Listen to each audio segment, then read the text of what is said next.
10 infamous murders solved with early forensic techniques. Creepshow Mysteries.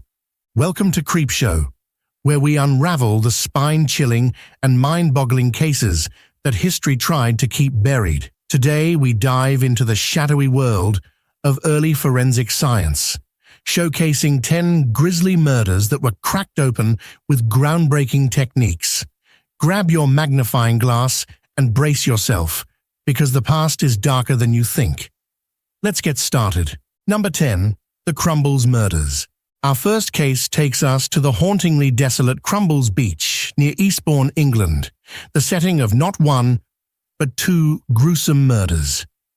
The 1924 murder of Emily Kaye shocked the nation. Found in horrific pieces scattered across a bungalow, her remains told a tale of rage and despair.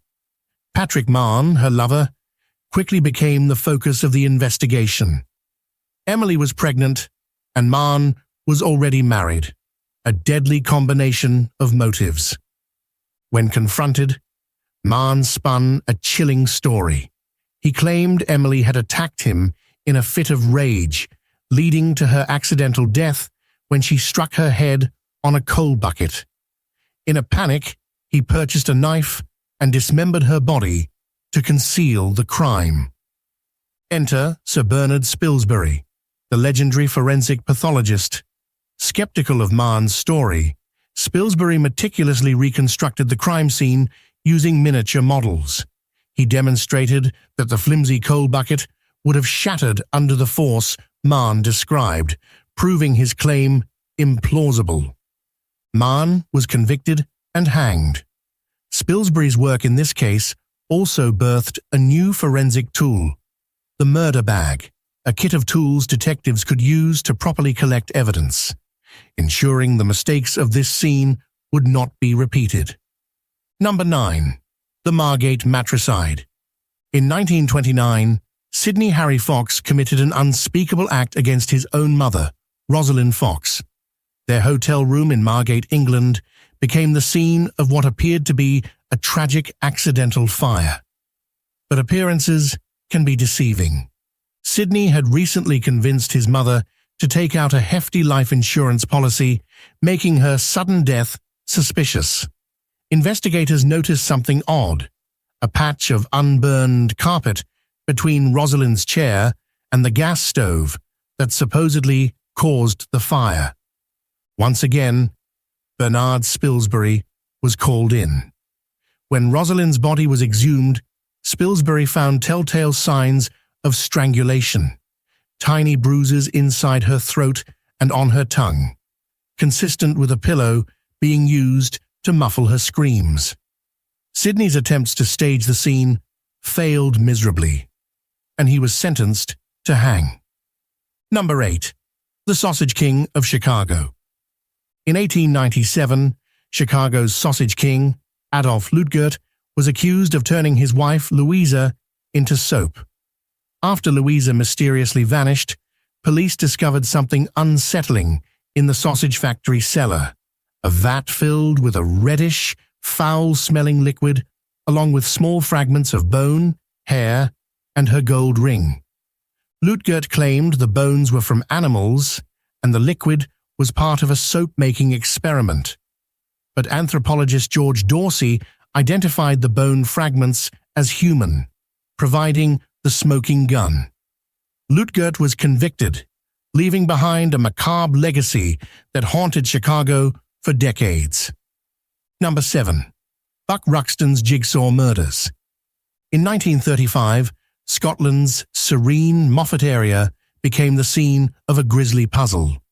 A woman discovered dismembered human remains scattered in a stream, launching an investigation that shocked the nation. Dr. Buck Ruxton, a physician with a dark side, murdered his wife, Isabella Kerr, and her maid, Mary Rogerson, in a fit of rage. To obscure their identities, Ruxton mutilated their bodies. But forensic pathologists, including John Glaister, painstakingly pieced together the remains. Using forensic entomology, they determined the time of death by studying maggots found on the bodies.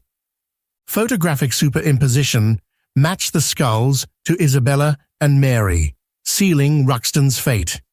He was found guilty and hanged in 1936. Number 6.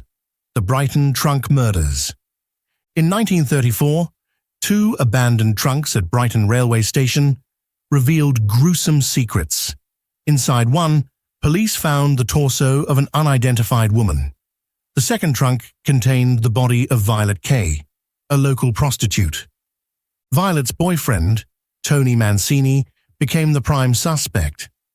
Though he claimed innocence, forensic analysis by Bernard Spilsbury pointed to a blow to the head as the cause of death. Mancini's stellar legal defense secured his acquittal, but years later, on his deathbed, he confessed to the murder, proving Spilsbury's instincts were right.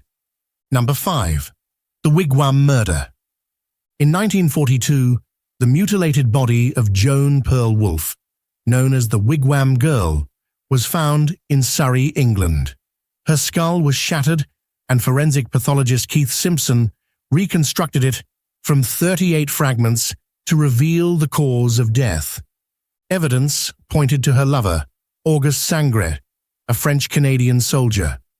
Blood-stained branches and a knife linked him to the crime, and Wolfe's pregnancy provided the motive. Sangret was convicted and executed, with Simpson's forensic brilliance ensuring justice. Number 4. The Aberdeen Sack Murder. In 1934, 8-year-old Helen Priestley's body was discovered in a sack in her building's communal bathroom in Aberdeen. Police suspected her neighbour, Jeannie Donald, who harboured a known disdain for the child. Forensic pioneer Sidney Smith examined fibres, blood, and bacteria found at the scene. He concluded that Helen's death was staged to implicate a man, but that her murder occurred in the Donald household. Smith's meticulous work led to Donald's conviction. Number 3. The Vampire Rapist. Wayne Clifford Bowden, dubbed the Vampire Rapist, terrorized Canada in the 1960s. His signature? Brutal bite marks on his victims. Orthodontist Gordon Swan, with help from the FBI, compared Bowden's dental impressions to the marks left on his victims. This groundbreaking use of forensic odontology secured his conviction and marked a turning point for bite mark evidence in North America. Number 2. The Bill Bailey Murders. In 1933 New Zealand, Christabel and Samuel Lakey were found murdered in a horrific crime staged to appear as a murder-suicide. Traces of blood, burnt bones, and discarded weapons pointed to their neighbour, William Bailey. Despite his attempts to conceal his crimes, forensic evidence tied him to the scene, leading to his execution. Number 1. The Acid Bath Murderer. John George Hay believed he'd found the perfect way to dispose of his victims, dissolving their bodies in acid. But his overconfidence led to his downfall.